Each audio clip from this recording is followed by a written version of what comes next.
Nella verdissima Musile di Piave la sindaca leghista Silvia Susanna celebra l'unione civile tra due donne e nel partito scoppia la polemica.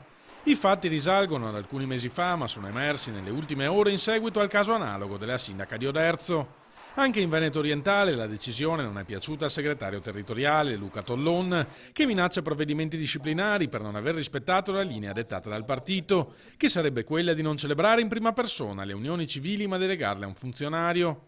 La sindaca però non si muove di un millimetro. Io sono serena, non temo provvedimenti, se ci saranno ne prenderò atto e comunque sono qui per assumermi le mie responsabilità delle mie scelte, insomma. Se esisteva una linea politica ufficiale, io non l'ho mai saputo, spiega Silvia Susanna, di sicuro non è mai stato messo niente per iscritto. Lo apprendo oggi che un sindaco avrebbe dovuto delegare un funzionario, ma anche se questo fosse stato, fosse stata l'indicazione, non mi vede perfettamente concorde. Se anche avessi ricevuto indicazioni dal partito mi sarei comunque comportata come ho fatto, puntualizza. Un sindaco della Lega o di qualsiasi altro partito non può sottrarsi all'obbligo di rispettare la legge e quello di delegare a qualcun altro è solo un modo di voltare le spalle alle proprie responsabilità. Lo trovo anche un comportamento discutibile, eventualmente le battaglie secondo me vanno fatte prima, nel momento in cui c'è una legge, la legge va rispettata e non si delega il rispetto di questa legge a nessun altro. Le due cittadine che sono venute da me a chiedere di esercitare questo diritto sono state talmente contente dell'accoglienza ricevuta che hanno deciso di farsi la tessera della Lega, racconta.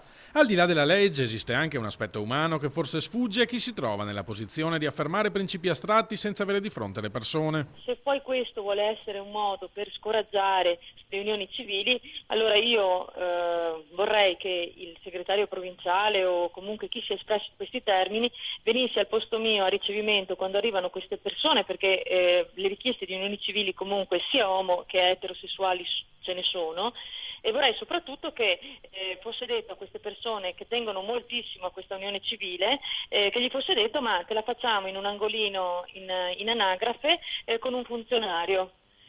Io credo che la dignità delle persone vada sempre rispettata, oltre alla legge, e quindi personalmente proprio, è più anche un fatto umano. Io personalmente non ci riesco.